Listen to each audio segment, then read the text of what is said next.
नमस्कार श्रोता बंधु, चलतु आज शुणा संवाद पेपर संगृहित एक कहानी भगवान को भागमाप।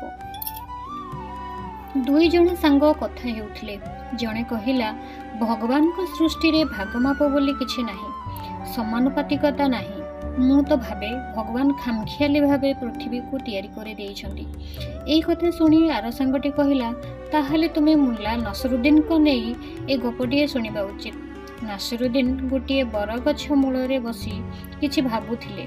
हठात ऊपर को चाहे बरफल गुड़ी को देखते मन भितर भावनाटीए आसला जे भगवान को कौनसी भागमाप ज्ञान नहीं। एते विशाल बरगछरे देख केमती छोट आकार फल फलैछंती।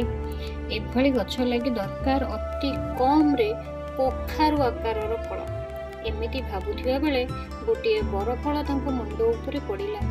तांको भावना भंग होला एवं तत्क्षणात से ऊपर को चाहे भगवान को कहिले, प्रभु तुम ज्ञान उपरे संदेह करी बड़ भूल करिछि। एबे बुझिली तुमे बरगछरे काहेकि छोट फल देछ। कथा हैला भगवान को प्रत्येक सृष्टि पछरे उद्देश्य निहित अछि। हमर स्थूल बुद्धि ताहा कळिबा को समर्थ होई न थाए। आशा करूछि आपनको कहानीटी भल लागिथिबो। रहुछि नमस्कार। कहानीटी भल लागिथिले सब्सक्राइब कमेंट निश्चय करिए।